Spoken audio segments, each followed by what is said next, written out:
जय शिवराय मित्रांनो राज्य पुरस्कृत कृषी यांत्रिकीकरण योजनेमध्ये राज्य शासनाच्या माध्यमातून कृषी विभागाच्या माध्यमातून एक अतिशय महत्त्वाचा असा बदल करण्यात आलेला आहे। त्याच्यामुळे राज्यातील लाखो शेतकऱ्यांना दिलासा मिळणार आहे। मित्रांनो, कृषी यांत्रिकीकरण योजना 5 जून 2025 च्या मार्गदर्शक सूचनानुसार राबवली जाते आणि याच्यामध्ये आपण पाहिले की पूर्वीपासूनच कृषी यांत्रिकीकरण योजनेचा लाभ देत असताना 3 अवजार किंवा 1 लाखापेक्षा जास्त अनुदान नसावं अशा प्रकारची एक अट घालण्यात आलेली होती। त्याच्यामुळे बरेच सारे शेतकरी काही बाबीसाठी पात्र होत असताना या अटीमुळे लाभ घेऊ शकत नव्हते आणि याच्या संदर्भातील एक महत्त्वाचा असा बदल आता या नवीन पत्रकाच्या माध्यमातून काढण्यात आलेला आहे।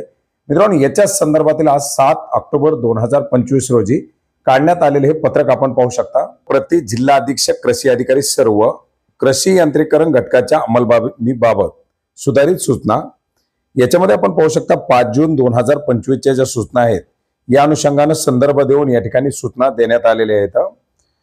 याच्यामध्ये मार्गदर्शक सूचनानुसार वैयक्तिक लाभार्थ्यासाठी ट्रॅक्टर वगळता केवळ अवजारे अनुदानावर घ्यावायची असल्यास किमान 3 ते 4 अवजारे अथवा रुपये 1 लाख अनुदान रकमेत जेवढी अवजारे घेता येतील तेवढी यापैकी जे कमी असेल त्या मर्यादेमध्ये 1 वर्षात अनुदान देय राहील आणि त्या अवजारासाठी अनुदानाची रक्कम 1 लाखापेक्षा जास्त आहे अशा अवजारासाठी 1 वर्षात फक्त एकच अवजारासाठी अनुदान अनुदेय राहील असं नमूद करण्यात आलेलं आहे।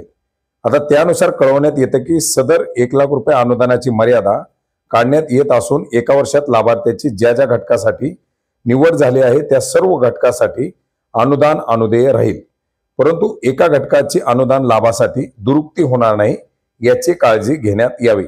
अशा प्रकारचा एक महत्त्वाचा असा बदल या ठिकाणी करण्यात आलेला आहे। म्हणजे लाभार्थ्याला या ठिकाणी कुठलंही अवजार आता लागलं तरी त्या अवजाराचा लाभ घेता येणार आहे।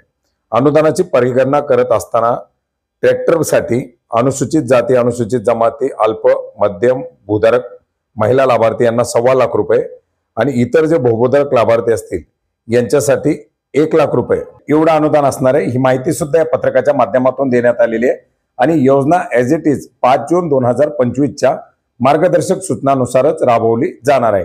हा एक महत्त्वाचा असा बदल झाल्यामुळे आता महाडीबीटीवरती जे शेतकरी नव्यानं या लॉटरीमध्ये वगैरे पात्र होत आहेत त्या शेतकऱ्यांना आता मोठा दिलासा मिळणार आहे। तर मित्रांनो, आवश्यक असलेला मोठ्या प्रमाणात शेतकऱ्यांकडून मागणी केला जात असलेला हा एक बदल कृषी विभागाच्या माध्यमातून करण्यात आलेला आहे। धन्यवाद।